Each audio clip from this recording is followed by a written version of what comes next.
The Kashmir files review में Anupam Kher star the Kashmir files Vivek Agnihotri ने बनाई है।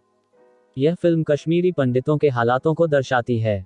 फिल्म के स्क्रीनप्ले से लेकर फिल्म की कहानी कितनी इंटरेस्टिंग है। अगर कहानी एक युद्ध की सुनानी हो तो उसके लिए काफी हिम्मत से लिखना पड़ता है। इस फिल्म में कहानी युद्ध की तरफ बढ़ती तो है लेकिन रास्ते में ही आउट ऑफ फोकस हो जाती है। इस फिल्म के बाद विवाद और चर्चा तो निसंदेह होने ही वाली है। फिल्म लेफ्ट, राइट और सेंटर की विचारधाराओं पर बात करती है और टिप्पणी भी करती है। अब कौन सही है कौन गलत यह तो अलग चर्चा का विषय है। आज का हमारा विषय है बतौर एक फिल्म यह कितनी उम्दा है। फिल्म की कहानी क्या बोलती है। फिल्म 1990 से शुरू होती है और मौजूदा साल तक पहुंचती है। दिल्ली में पढ़ रहा कृष्णा दर्शन कुमार अपने दादाजी पुष्कर नाथ पंडित यानी अनुपम खेर की आखिरी इच्छा पूरी करने के लिए श्रीनगर आया है। कश्मीर के अतीत से बेखबर वह अपने परिवार से जुड़ी सच्चाई की खोज में है। श्रीनगर में उसकी मुलाकात दादाजी के 4 दोस्तों से होती है। उनके बीच धीरे धीरे कश्मीरी पंडितों के पलायन और नरसंहार की चर्चा शुरू होती है और कहानी पहुंचती है साल 1990 में। साल 1990 की कहानी जेकेएलएफ द्वारा सतीश टिक्कू की हत्या के साथ शुरू होती है। दिखाया जाता है कि किस तरह कश्मीर की गलियों में आतंकी बंदूकें लेकर चारों ओर घूम रहे हैं और कश्मीरी पंडितों को ढूंढ ढूंढ कर मार रहे हैं, उनके घर जला रहे हैं। ना महिलाओं को बख्शा जा रहा है, ना बच्चों को। गली गली में रालिब, चालिब या गालिब के नारे गूंज रहे हैं, जिसका अर्थ है या तो धर्म बदलो या भागो या मर जाओ।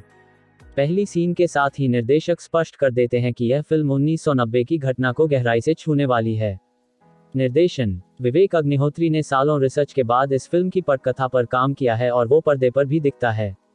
कश्मीरी पंडितों के विस्थापन और नरसंहार की इस कहानी में निर्देशक ने तमाम बिंदु उठाए हैं।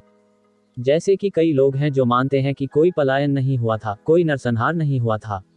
कुछ मानते हैं कि कश्मीरी हिंदुओं को उनके घरों से बाहर नहीं निकाला गया था, बल्कि वे अपनी मर्जी से चले गए थे।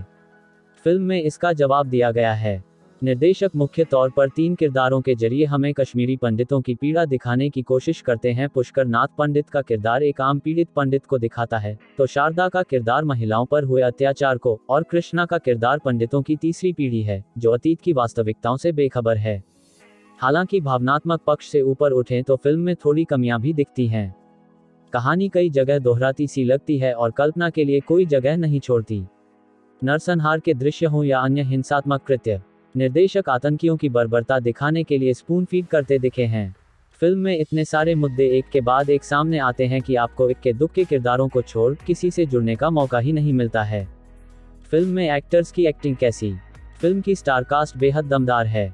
पुष्कर नाथ पंडित के किरदार में अनुपम खेर ने बेहतरीन काम किया है। उनका किरदार आपको झंझोड़ता है और जाते जाते आंखें नम कर जाता है। कश्मीरी पंडितों के दर्द, निराशा और उम्मीद को उनके हर हाव भाव में देखा जा सकता है। कृष्णा के किरदार में दर्शन कुमार को कुछ दमदार सीन मिले हैं, जिसके साथ उन्होंने पूरा न्याय किया है। वहीं चिन्मय मांडलेकर अपने किरदार फारूक मलिक बिट्टा में इतने रच बस गए हैं कि आप उनसे बिना नफरत किए थिएटर से बाहर नहीं आ पाएंगे। प्रोफेसर की भूमिका में पल्लवी जोशी भी उतनी ही प्रभावी हैं। फिल्म में अहम किरदार निभाने वाले मिथुन चक्रवर्ती, अतुल श्रीवास्तव, प्रकाश बेलावड़ी, पुनीत इस्सक, भाषा सुंबली अपने किरदारों में प्रभावशाली लगे हैं। आखिर क्यों देखें या न देखें film the Kashmir files. Kashmir की खूबसूरत घाटियों के इस काले इतिहास को बड़े पर्दे पर देखना बेहद मार्मिक और दर्दनाक है, लेकिन महत्वपूर्ण भी है। विवेक अग्निहोत्री की फिल्म द कश्मीर फाइल्स तथ्यों पर आधारित है।